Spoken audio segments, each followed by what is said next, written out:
கிறிஸ்தவம் உண்மையா என்ற தலைப்பிலே இந்த நாளிலே தீர்க்க தரிசன நிறைவேறுதல்களை உங்கள் மத்தியிலே பகிர்ந்து கொள்ளப் போகிறேன்.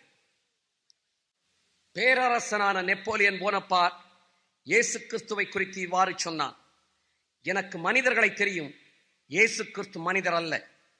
மேலோட்டமாய் பார்க்கிறவர்களுக்கு இயேசு கிறிஸ்துவுக்கும் மற்ற உலக சமய அரசியல் தலைவர்களுக்கும் ஒரு ஒற்றுமை தெரியலாம். மற்ற சமயங்களுக்கும் கிறிஸ்தவத்திற்கும் அளவிட முடியாத இடைவெளி உள்ளது. கிறிஸ்துவை பற்றிய எல்லாமே என்னை திகைக்க வைக்கிறது. அவருடைய ஆவி என்னை ஆச்சரியப்பட வைக்கிறது. அவருடைய தீர்மானங்கள் என்னை திடுக்கிட வைக்கின்றன. உலகத்தின் மற்ற தலைவர்களை அவரோடு ஒப்பிடவே முடியாது. இயேசு கிறிஸ்துவை மற்ற தலைவர்களோடு ஒப்பிடுகிற புத்திசாலிகளே, சிந்தியுங்கள். இனிமேலாவது அந்த பாவத்தை செய்யாதீர்கள். அவரை நெருங்க நெருங்க, ஆராய ஆராய அவர் எவ்வளவு பெரியவர் என்று உணர்கிறேன். அவரை குறித்த எல்லாமே அற்புதம், ஆச்சரியப்பட வைக்கும் அற்புதம். அவருடைய கிறிஸ்தவத்தின் ஞானம் உயர்ந்தது, ஆனால் மனித ஞானத்தை போன்றதல்ல அது. இயேசுவினிடத்தில் மாத்திரமே அவரை போன்ற ஒரு மாதிரி வாழ்க்கையை காண முடியும். இயேசுவை போன்ற ஒருவரையும் அவரை கூறும் சுவிசேஷங்களை போன்ற கொஞ்சமாவது அதை போன்ற ஒரு புத்தகத்தையும் சரித்திரத்தில் தேடி காண கிடைக்காமல் போனேன் என்று நெப்போலியன் போனபார்ட் கூறுகிறார். இதுதான் இயேசு கிறிஸ்து. யார் இவர்? கலிலேயாவில் ஒரு சிற்றூரில் தோன்றின ஒரு தச்சன் தன்னை உலகத்தின் ஒளி என்று உரைத்து 20 நூற்றாண்டுகள் கழித்தும் உலகத்தின் பெரும்பான்மையினராலும் அங்கீகரிக்கப்பட்டவராக இருப்பார் என்றால் அது அவருடைய தெய்வீகத்தினால் உருவான நீடித்த செல்வாக்கையே காட்டுகிறது. இயேசு ஒரு புத்தகத்தையும் எழுதவில்லை, ஆனால் இன்று அவரை பற்றி எழுதப்பட்ட புத்தகங்கள் தான் உலகத்திலேயே அதிகம். இயேசு ஒரு பாடலையும் எழுதவில்லை, ஆனால் அவரை பற்றிய பாடல்கள் தான் இன்றைக்கு உலகிலேயே அதிகம். அவருக்கென்ற ஒரு இராணுவமும் இருந்ததில்லை, அவர் எந்த தேசத்தையும் ஆண்டதில்லை. ஆனால் இன்று அவர் குடிகொண்டும் ஆளும் இதயங்களோ கணக்கிலடங்கா. அவர் எந்த சர்வ கலாசாலையும் நிறுவவில்லை, ஆனால் இன்றைய உலகின் மாணாக்கர்களிலே என் இயேசு கிறிஸ்துவின் பாதபடியிலே உட்கார்ந்து பாடம் கற்கும் மாணவர்கள் தான் அதிகம். என் ஆண்டவராக இயேசு கிறிஸ்து எந்த ஒரு மருத்துவ கல்லூரியிலும் படிக்கவில்லை, ஆனால் அவரால் குணமாக்கப்பட்டோர் ஏராளம். அவருடைய நாமத்தினால் இன்றும் குணமாக்கப்படுவோரும் ஏராளம். அவர் உலகத்தில் வாழ்ந்த நாட்களில் அவருக்கென்று ஒரு அலுவலகம் கூட இருந்ததில்லை. ஆனால் இன்று அவர் நற்செய்தி பரப்ப உலகமெங்கும் ஆயிரக்கணக்கான அலுவலகங்கள் இரவு பகலாக செயல்பட்டுக் கொண்டிருக்கின்றன. என் ஆண்டவராக இயேசு கிறிஸ்து உலகத்தில் வாழ்ந்தபோது அவருக்கு சொந்தமாய் ஒரு வீடு கூட இல்லை. ஆனால் இன்று அவரை ஆராதிக்க உலகமெங்கும் பரவியுள்ள ஜெப வீடுகள் பல லட்சம். அவர் உலகத்தில் இருந்த நாட்களில் 200 மைல்களுக்கு மேல் கடந்து செல்லவே இல்லை. ஒரே ஒரு முறைதான் அவர் வெளிநாடு சென்றார். ஆனால் இன்றைக்கு அந்த இயேசுவின் பெயர் கேள்விப்படாத தேசமே உலகத்தில் இல்லை. பெத்லகேம் என்ற சிறிய குக்கிராமத்தில் அவர் தோன்றினார், ஆனால் இன்று அவருடைய சுவிசேஷம் கடந்து செல்லாத நகரமே இல்லை. இரும்பு திரை நாடுகளுக்குள்ளும் ஊடுருவி அவருடைய சுவிசேஷத்தின் வார்த்தைகள் கடந்து செல்லுகின்றன. இயேசு கிறிஸ்து தம்முடைய மார்க்கத்தை தன்னன் தனியராய் 2000 வருடங்களுக்கு முன் ஆரம்பித்தார். இன்றைய உலகின் மக்களில் ஜனத்தொகையான 5 பில்லியனில் பெரும்பான்மையானோர் இன்று அந்த இயேசுவின் பக்கம். அவர் உலகத்தில் அவதரித்த போது ஏழ்மை கோலத்தில் தோன்றினார். இன்று மனிதனை உயிர்க்கும் அவரது மகிமையான சுவிசேஷத்தை அறிவிக்க தேவனுடைய பிள்ளைகள் தங்கள் செல்வத்தை இன்றைக்கு வாரி வழங்கிக் கொண்டிருக்கின்றன. அவர் பிறந்த போது ஏரோதுவினால் அவரை அழிக்க முடியவில்லை. வளர்ந்த போது பரிசேயர் சதுசேயர் கூட்டத்தினால் கல்லறிந்து அவரை கொலை செய்ய முடியவில்லை.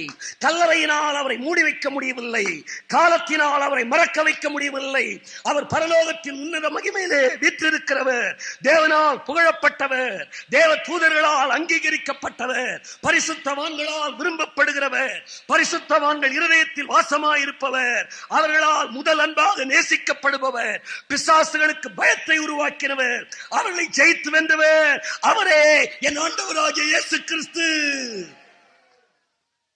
நீடித்த செல்வாக்குடையவராய் இந்த உலகத்தில் வாழ்ந்தவரும் தேவனுடைய வலது பாரிசத்தில் வீற்றிருப்பவரும் அநேகருடைய இருதயங்களில் இன்று குடிகொண்டிருப்பவரும் இயேசு ஒருவரே.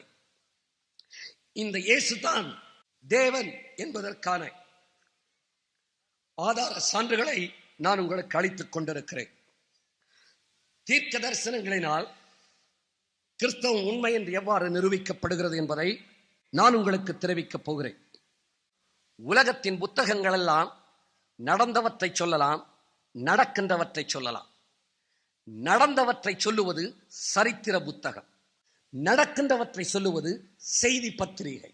நடக்க போகின்றவற்றை சொல்லுவது தேவனால் எழுதப்பட்ட புத்தகம்.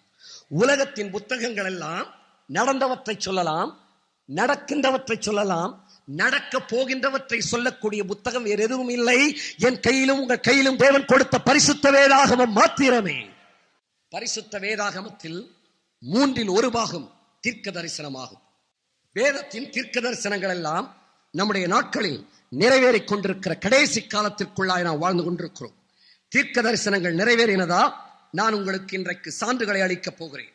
தேவன் தாம் தேவன் எனப்படுவதற்கே தீர்க்க தரிசனங்களின் நிறைவேறுதலை தான் சான்றாக அளிக்கிறார். சான்றுகளை சொல்லுகிறேன், கேட்டுக்கொள்ளுங்கள். ஏசாயா 46:9-10 தேவன் சொல்லுகிறார், நானே தேவன், வேறொருவரும் இல்லை. நானே தேவன், எனக்கு சமானம் இல்லை. அந்தத்தில் உள்ளவைகளை ஆதி முதற்கொண்டும் இன்னும் செய்யப்படாதவைகளை பூர்வ காலம் முதற்கொண்டும் அறிவித்திருக்கிறேன் என்று தேவன் சொல்வதாக வாசிக்கிறோம். வேதத்தில் தீர்க்க தரிசனங்கள் எந்தெந்த நகரத்திற்கு என்னென்ன சம்பவிக்கும் என்று சொன்னதோ அவையெல்லாம் நிகழ்ந்து கொண்டிருக்கின்றன. ஒரு உதாரணத்தோடு என்னுடைய செய்தியை நான் தொடரப் போகிறேன். தீரு என்ற நகரத்திற்கு என்ன சம்பவிக்கும் என்பது வேத புத்தகத்திலே சொல்லப்பட்டிருக்கிறது. எசேக்கியேல் 26ஆம் அதிகாரத்தில் இது சொல்லப்பட்டிருக்கிறது. வீட்டில் போய் வாசியுங்கள். தீரு என்ற நகரத்திற்கு நடைபெற போகிற 6 சம்பவங்கள் அங்கு சொல்லப்பட்டிருக்கின்றன. நேபுகாத் நேச்சார் அந்த நகரத்தை அழிப்பானார். 26ஆம் அதிகாரத்தின் 8ஆம் வசனத்திலே அது சொல்லப்பட்டிருக்கிறது. 2வது குறிப்பு, அநேக ஜாதிகள் தீரு என்ற நகரத்திற்கு எதிராக வருவார்களாம். 3வது குறிப்பு, தீரு நகரத்தின் வீடுகளும் மதில்களும் இடிக்கப்பட்டு அவற்றின் கல்லும் மண்ணும் மரமும் கடலில் கொட்டப்படுமா. இது 12ஆம் வசனத்தில் சொல்லப்பட்டிருக்கிறது. 4வது குறிப்பு, தீரு பாறையாக்கி போடப்படுமா. 5வது குறிப்பு, தீரு நகரம் மீன் பிடிக்கிறவர்கள் தங்கள் வலைகளை காய வைக்கின்ற இடமாக மாறிவிடுமா. 6வது குறிப்பு, தீரு மறுபடியும் எழும்பாதா. தீரு நகரத்திற்கு 6 காரியங்கள் நிறைவேறும் என்று வேத வசனம் தெரிவித்தது. இந்த காரியங்கள் நிறைவேறிற்றா சரித்திரம் என்ன சொல்லுகிறது என்பதை நான் உங்களோடு பகிர்ந்து கொள்ளப் போகிறேன். தீரு நகரம் 2 பிரிவாக இருந்தது. ஒரு பிரிவு கடற்கரை ஓரத்தில் இருந்தது, இன்னொரு பிரிவு கடலில் ஒரு தீவாக இருந்தது.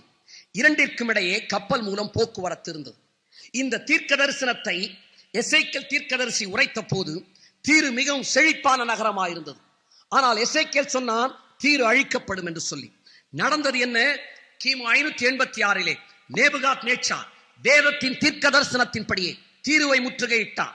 13 வருட முற்றுகைக்கு பின் தீருவுக்குள் வெற்றிகரமாய் நுழைந்தான். தீரு நகரம் 2 பிரிவாயிருந்தது என்று சொன்னேன். ஒன்று கடற்கரை அருகில், இன்னொன்று கடலில் தீவாக. 2வது குறிப்பு என்ன? அநேக ஜாதிகள் தீருவுக்கு எதிராய் வருவார்கள். வந்தார்களா? ஆன்டிகோனஸ் கிமு 314 தாக்கினார். குரூசேடர்கள் தீருவை தாக்கினார்கள். 15 மாதம் தீரு முற்றுகை போடப்பட்டது. அநேக ஜாதிகள் தீருவுக்கு எதிராக வருவார்கள் என்ற தீர்க்க தரிசனம் தீரு நகரத்தில் அவ்வாறே நிறைவேறினது. மகா அலெக்சாண்டர் உலகத்தின் நாடுகளை எல்லாம் ஒவ்வொன்றாய் கைப்பற்றி கொண்டு வரும்போது தீருவை கைப்பற்ற வந்தான். உடனே தீருவின் மக்கள் என்ன செய்தார்கள் தெரியுமா? தீரு நகரத்திலிருந்து தங்கள் ஆஸ்திகளை எல்லாம் எடுத்துக்கொண்டு கடலில் இருந்த தீவு பகுதிக்கு ஓடிவிட்டார்கள்.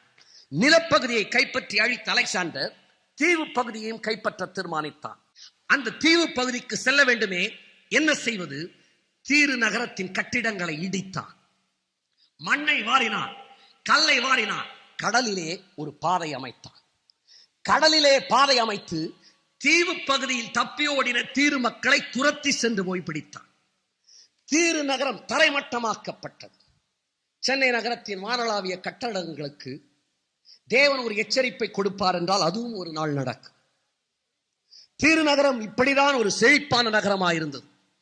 தேவன் சொன்னார் எசேக்கியேலின் மூலமாக தீரு நகரத்திற்கு என்ன சம்பவிக்கும் என்பதை சொன்னார். தீரு பாறையாக்கி போடப்படும், தீருவின் மரமும் மண்ணும் கடலிலே கொட்டப்படும் என்று சொல்லி.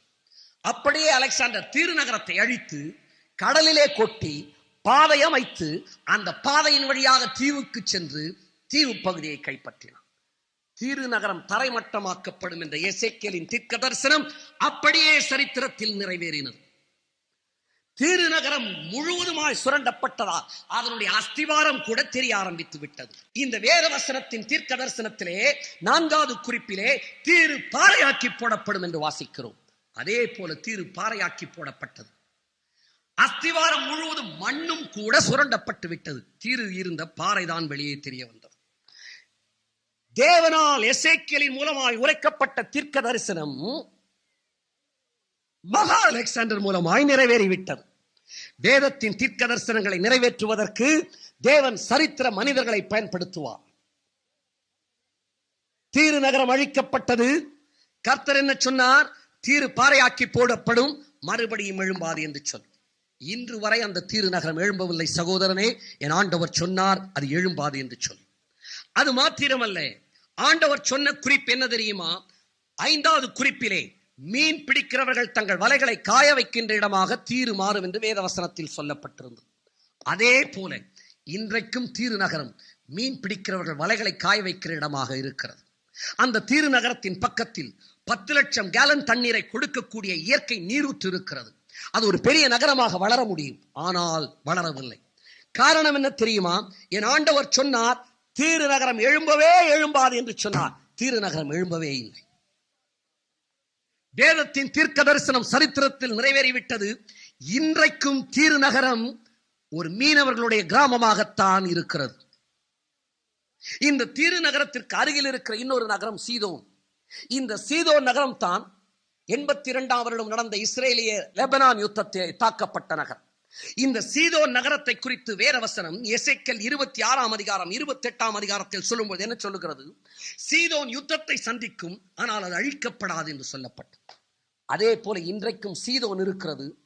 கடந்த 82ஆம் வருடம் யுத்தத்தில் ரத்தத்தை தன்னுடைய வீதிகளில் சீதோன் சந்தித்தது, ஆனால் அழிக்கப்படவில்லை. இன்றைக்கும் சீதோன் நகரம் இருக்கிறது. தீரு நகரம் எழும்பாது, சீதோன் ரத்தத்தை சந்திக்கும் வீதிகளிலே, ஆனால் அழிக்கப்படாது. 2 தீர்க்க தரிசனமும் அப்படியே நிறைவேறி இருக்கின்றன. 2000 வருடங்களுக்கு முன்னதாக வேதவசனத்தின் தீர்க்க தரிசனம் உரைத்த 2 நகரங்களை குறித்து என்ன தீர்க்க தரிசனத்தை வேதம் உரைத்ததோ அந்த தீர்க்க தரிசனம் அப்படியே நிறைவேறின நிலைமைக்குள்ளாய் நாம் இன்றைக்கு வாழ்ந்து கொண்டிருக்கிறோம். அல்லேலூயா! கப்பர்நகூமையும் பெத்சாய்தாவையும் கோரோசீனையும் பார்த்து ஆண்டவர் சொன்னார், உனக்கு ஐயோ. இயேசு இந்த தீர்க்க தரிசனத்தை சொன்னபோது கப்பர்நகூம், பெத்சாய்தாவும் கோரோசீனும் நல்ல நகரங்களாயிருந்தன. நடந்தது என்ன? கிபி 440ஆம் ஆண்டிலே ஒரு பெரிய பூமி அதிர்ச்சி அப்பகுதியிலே ஏற்பட்டது. அப்பூமி அதிர்ச்சியினால் கப்பர்நகூம், பெத்சாய்தா, கோரோசீன், திபேரியா 4 நகரங்களும் அழிந்து விட்டன. கிபி 700 அல்பாலித் என்ற தமஸ்குவின் ராஜா இந்த நகரங்களை கட்ட ஆரம்பித்தார். 15 வருடங்கள் இந்த அரண்மனைகள் கட்டப்பட்டன. கடும் உழைப்பு நடந்தது. இதற்கிடையில் ராஜாவை மரித்து விட்டார். பட்டணங்கள் எழும்பவில்லை. இன்றைக்கு அந்த அரண்மனை கட்டி முடிக்கப்படாத நிலைமையில் இடிந்து ஆராய்ச்சியாளர்களால் மண்ணால் மூடப்பட்டு பாதுகாக்கப்பட்ட நிலைமையிலே இருக்கிறது. கப்பர்நகூமிலே புதைபொருள் ஆராய்ச்சியாளர்கள் பேதுருவினுடைய வீட்டை கண்டுபிடித்திருக்கிறார்கள். கடற்கரை ஓரத்தில் பேதுருவினுடைய வீடு இருக்கிறது. இயேசு கிறிஸ்து அற்புதங்களை செய்த ஜெபாலயம் இடிந்த நிலைமையிலே இருக்கிறது. இந்த கப்பர்நகூம், பெத்சாய்தா, கோரோசின் என்ற 3 நகரங்களுக்கு அருகில் இருக்கக்கூடிய ஒரு நகரம் திபேரியா. இந்த நகரத்தை ஆண்டவர் ஐயோ என்று சொல்லவில்லை. இன்றைக்கும் அந்த நகரம் இஸ்ரேல் தேசத்திலே செழிப்பான நகரமாயிருக்கிறது. கப்பர்நகூம், பெத்சாய்தா, கோரோசின் நகரங்களை சுற்றுலா பயணிகள் காண செல்லும் போது தங்கும் நகரம் எது தெரியுமா? திபேரியாவில் தான். நானும் அங்கே தங்கிதான் கப்பர்நகூமின் அழிவை போய் பார்த்தேன். வேதத்தின் தீர்க்க தரிசனங்கள் சரித்திரத்தில் நிறைவேறுகிறதை நாம் கண்களால் காணக்கூடிய ஒரு கடைசி காலத்திற்குள்ளாய் வாழ்ந்து கொண்டிருக்கிறோம். கர்த்தர் தீருவுக்கு என்ன சம்பவிக்கும் என்று சொன்னாரோ அது சம்பவித்தது. கப்பர்நகூமுக்கும், பெத்சாய்தாவுக்கும், கோரோசீனுக்கும் என்ன நடக்கும் என்று ஆண்டவர் சொன்னாரோ அது நடந்து விட்டது. தேசங்களின் எதிர்காலத்தையும் தேவன் எழுதுகிறார். அந்தத்தில் உள்ளவைகளை ஆதி முதல் அறிவிக்கிற தேவனே தேவன். அந்தத்தில் உள்ளவைகளை ஆதி முதல் அறிவிக்கிற வேறு தேவன் உண்டா? இஸ்ரவேலின் கிறிஸ்தவர்களின் தேவனாகிய தேவனே அல்லாமல் யார் அந்தத்தில் உள்ளவைகளை ஆதி முதல் கொண்டு அறிவித்தது? அவரே தேவன், அவரே உண்மையான தேவன். என் அன்பு சகோதரனே, இயேசு கிறிஸ்துவினுடைய 2வது வருகை சம்பவிக்கிற அதே இடத்தில் நான் நின்ற பாக்கியத்தை கர்த்தர் எனக்கு கொடுத்தார். நான் அதே இடத்தில் நின்று ஜெபித்தேன், ஆண்டவரே உம்முடைய வருகை இந்த இடத்தில் சம்பவிக்கும் என்று சொல்லப்பட்டிருக்கிறதே, இந்த இடத்திலா சம்பவிக்க போகிறது? இது உண்மையாய் நிறைவேற போகிறதா? 2வது வருகையிலே உம்முடைய பாதபடிகள் இந்த ஒலிவ மலையிலே வந்திறங்கும் என்று வேதவசனம் முன்னறிவித்திருக்கிறதே, அது உண்மையா? அந்த இடத்திலா நான் நிற்கிறேன் என்று கேட்ட போது என் ஆண்டவர் சொன்னார், மகனே, என்னுடைய முதல் வருகையிலே நான் பெத்லகேமிலே தோன்றுவேன் என்று சொன்னது சரித்திரபூர்வமாய் நிறைவேறினது உண்மை என்றால், இரண்டாவது வருகையில் நான் ஒலிவமலையில் இறங்கி வருவேன் என்று சொல்லுவது நிறைவேறப் போடுவது உண்மைதானே? ஞானமுள்ளவர்களே சிந்தியுங்கள், அறிவியலாளர்களே சிந்தியுங்கள், படித்தவர்களே சிந்தியுங்கள், கல்விமான்களே சிந்தியுங்கள். யாருடைய பிறப்பு இவ்வாறு முன்னறிவிக்கப்பட்டது? யாருடைய காலம் எப்போது பிறப்பார் என்பது முன்னறிவிக்கப்பட்டது. தேவனுடைய அனாதி தீர்மானத்தின்படி எந்த சிற்றூரிலே அவர் தோன்றுவார் என்று சொல்லப்பட்டதோ அந்த சிற்றூரிலே தோன்றினார். அதற்காக உலகத்தின் சட்டமே மாற்றப்பட்டது, குடிமதிப்பே எழுதப்பட்டது, குழந்தைகள் கொலை செய்யப்பட்டார்கள். அதற்கேற்றாற்போல் வேத தீர்க்கதரிசனம் நிறைவேறினது. தீர்க்கதரிசனம் சொன்னதினால் நிறைவேறவில்லை, நிறைவேற போவதினால் வேதவசனம் முன்னறிவித்தது. என் ஆண்டவராக இயேசு கிறிஸ்து பெத்லகேமிலே வந்தார், வருவார் என்று வேதம் சொன்னது, வந்தார். ஐயா, அம்மா, என் ஆண்டவராக இயேசு கிறிஸ்து மறுபடியுமா எங்கே வருவார் என்பதையும் வேதம் முன்னறிவித்திருக்கிறார். ஆண்டவராக இயேசு கிறிஸ்து பரத்திற்கு எங்கிருந்து எடுத்துக் கொள்ளப்பட்டார் தெரியுமா? அப்போஸ்தலர் நடவடிக்கைகளின் புத்தகம் 1:12 சொல்லப்பட்டிருக்கிறது, அவர் ஒலிவ மலையிலிருந்து பரலோகத்திற்கு எடுத்துக் கொள்ளப்பட்டார் என்று சொல்லப்பட்டிருக்கிறது. கவனியுங்கள், இயேசு பிறந்த பெத்லகேமோ, இயேசு பரத்திற்கு எடுத்துக் கொள்ளப்பட்ட ஒலிவ மலையோ சர்ச்சைக்குரிய ஒரு இடமில்லை, சர்ச்சைக்குரிய இடமில்லை. இது ஒரு பிரச்சனையான இடம் இல்லை. இது காவியம் அல்ல, இது கற்பனை அல்ல. இன்றைக்கும் அந்த பெத்லகேம் இருக்கிறது. இயேசு கிறிஸ்துவின் சரித்திர பூர்வீகத்திற்கு சாட்சி பகர்ந்திருக்கிறது. போய் பார்த்துவிட்டு வந்த நாங்கள் சாட்சி கொடுக்கிறோம். இயேசு கிறிஸ்துடைய பாதவடிகள் எங்கு வந்து இறங்கும் என்று சொல்லப்பட்ட ஒலிவமலை இன்றைக்கும் எருசலேமிலே இருக்கிறது.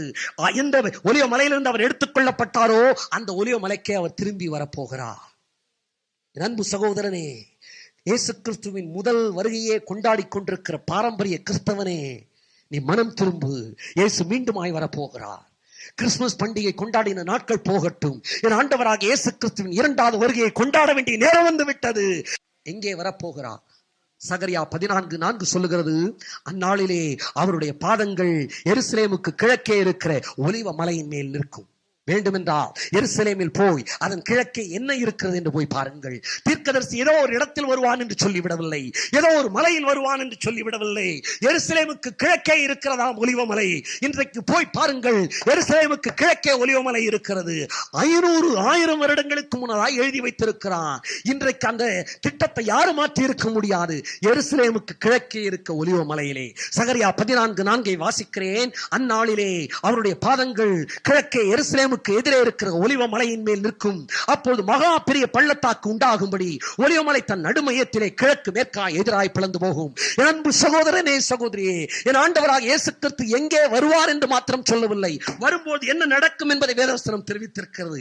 இப்படிப்பட்ட வீடியோ கருவிகளுக்காக என் தேவனை நான் சோத்தரிக்கிறேன். காரணம் என்ன தெரியுமா? என் ஆண்டவராகிய இயேசு கிறிஸ்து, ராஜாதி ராஜாவாகிய இயேசு கிறிஸ்துவினுடைய பாதவடிகள் ஒலிவ மலையிலே வந்து இறங்கும் போது இவைகள் எல்லாம் படம் எடுக்க போகின்றது.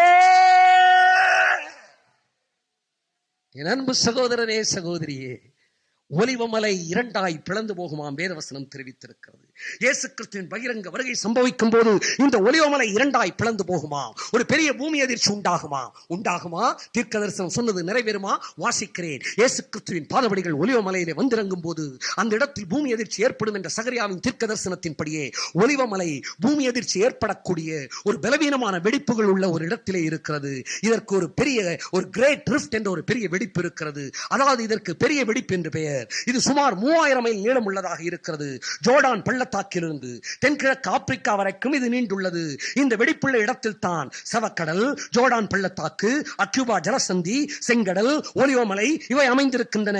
ஒலிவமலை இப்படி ஒரு பூமி அதிர்ச்சி ஏற்படக்கூடிய ஸ்தானத்தின் மேல் அமைந்திருப்பதினால், கவனியுங்கள் தேசத்தின் ஜனமே, என் அன்பு சகோதரனே, தேவ ஜனமே, பாரம்பரிய கிறிஸ்தவனே, கவனி.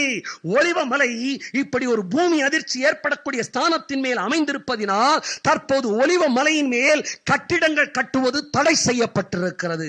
இன்னும் சான்றுகளை சொல்லுகிறேன். ஹில்டன் என்ற சர்வதேச ஹோட்டல் கம்பெனியார் மிக உயரமான ஒரு ஹோட்டலை ஒலிவ மலையின் மேல் கட்டுவதற்காய் ஒலிவ மலையின் மண்வளத்தை பரிசோதித்து பார்த்த போது ஒலிவ மலை பலவீனம் அடைந்திருப்பதால் அவர்களின் ஹோட்டலை ஒலிவ மலையின் மேல் கட்டாமல் எருசலேமின் மையத்தில் கட்டியுள்ளனர். எருசலேமின் மிக உயர்ந்த கட்டிடங்களில் ஒன்றாயிருப்பது இன்றைக்கும் ஹில்டன் ஹோட்டல் ஆகும். ஏன் ஒலிவ மலையின் மேல் கட்டவில்லை? ஒலிவ மலையின் மலையின் கீழ் பூமி அதிர்ச்சி ஏற்படக்கூடிய ஒரு கிரேட் ரிஃப்ட் இருக்கிறது. எந்த நேரத்திலும் ஒலிவமலை ஒரு பூமி அதிர்ச்சியை சந்திக்க போகிறது. கவனியுங்கள், எருசலேமின் கிழக்கே ஒலிவமலையிலே அவருடைய பாதபடிகள் வந்தவுடனே ஒலிவமலை இரண்டாய் பிளக்குமா. எவ்வாறு பிளக்கும் என்பதையும் வேதவசனம் தெரிவித்திருக்கிறது. ஐயா அம்மா, அதை நன்றாய் கவனிக்க தவறிவிடாதீர்கள். அது ஒரு பாதி வடப்பக்கத்திலும் ஒரு பாதி தென் பக்கத்திலும் சாயும். இன்றைக்கு இருக்கிற ஒரு மலை எந்த பக்கம் சாயும் என்பதை 500 வருடத்திற்கு முன்னதாக வேதவசனம் தெரிவித்திருக்கிறது. சாய போகிறதை பார்க்கத்தான் போகிறோம். ஆண்டவராக இயேசு கிறிஸ்து வரத்தான் போகிறார். காரணம் என்ன தெரியுமா? எருசலேம் வாசல்கள் உள்ள நகரம். எருசலேமில் ஒரு வாசல் உண்டு. அந்த வாசலின் பேர் கிழக்கு வாசல் என்பதாகும். ஆங்கிலத்தில் இது கோல்டன் கேட் என்று அழைக்கப்படுகிறது. ஆண்டவராக இயேசு கிறிஸ்து எருசலேமுக்குள் கழுதை குட்டியாகிய மரியின் மேல் பவனியாக போனது உங்களுக்கு தெரியும். அவர் எங்கிருந்து உள்ளே நுழைந்தார் தெரியுமா? ஒலிவ மலையின் அடிவாரத்திலிருந்து உள்ளே நுழைந்ததாய் வேதவசனம் தெரிவிக்கிறது. ஒலிவ மலை எந்த திசையில் இருப்பதாய் சகரியா உரைத்தான் தெரியுமா? கிழக்கே இருப்பதாக உரைத்திருக்கிறார். அப்படி என்றால் இயேசு எந்த வழியா எருசலேமுக்குள் நுழைந்திருப்பார் என்பது சிந்தனை உள்ளவர்களே, மூளை உள்ளவர்களே உங்களால் சிந்தித்திருக்க முடியும். அவர் கிழக்கு வாசலின் வழியாகத்தான் உள்ளே நுழைந்திருப்பார். கழுதை குட்டியாகிய மரியின் மேல் ராஜாவாகிய பிரபுவாகிய மேசியா 33 என் ஆண்டவராக இயேசு கிறிஸ்து கிழக்கின் வாசலின் வழியாய் உள்ளே நுழைந்த அதே வாரத்திலே அவர் சிலுவையில் அறையப்பட்டார், அடக்கம் பண்ணப்பட்டார், 3வது நாள் உயிர் தெழுந்தார். இது கிபி 33 நடந்தது. கிபி 70 எருசலேம் அழைக்கப்பட்டது. எல்லாம் தரைமட்டமாக்கப்பட்டன. கிழக்கு வாசல் அழிக்கப்பட்டது.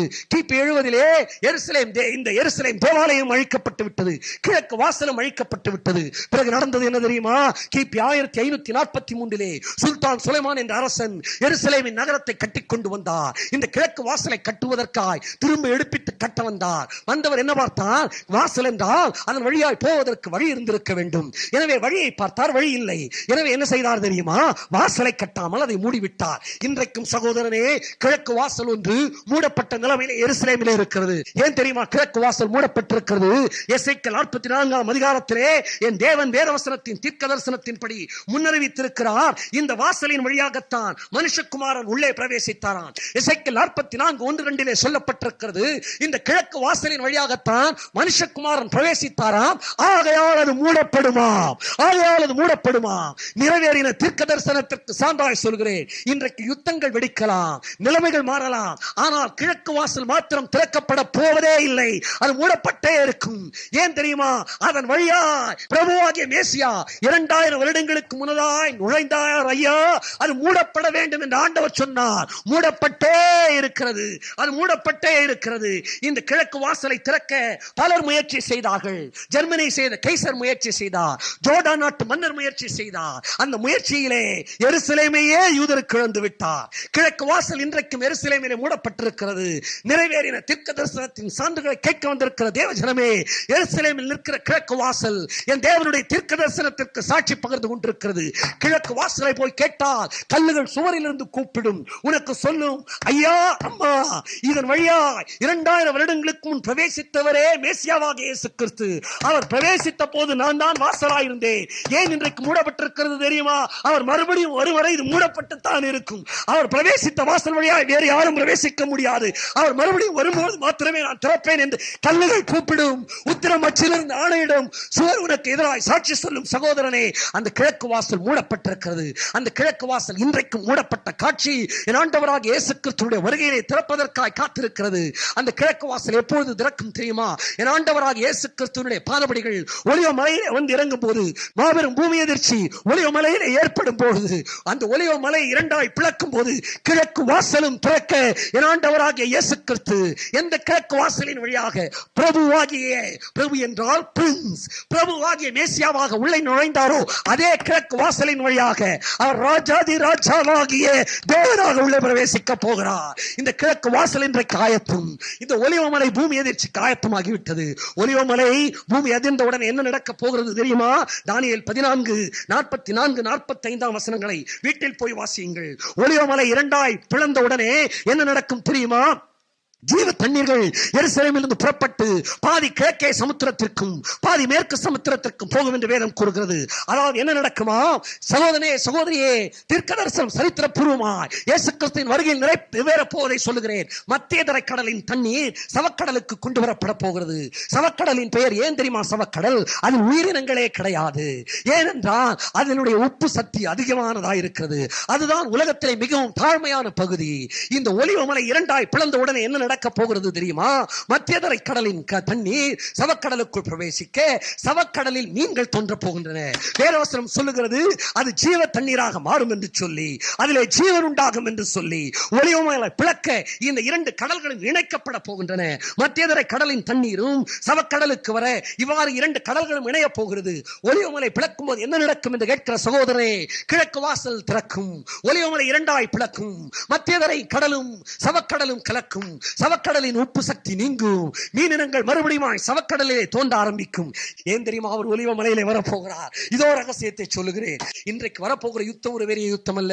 கடைசியிலே ஒரு யுத்தம் வரப்போகிறது. அது அருமைதான் பள்ளத்தாக்கிலே வெடிக்கப் போகிறது. உலகத்தின் ராஜாக்கள் எல்லாம் என் ஆண்டவராக இயேசு கிறிஸ்துவுக்கு எதிராக வரப்போகிறார்கள்.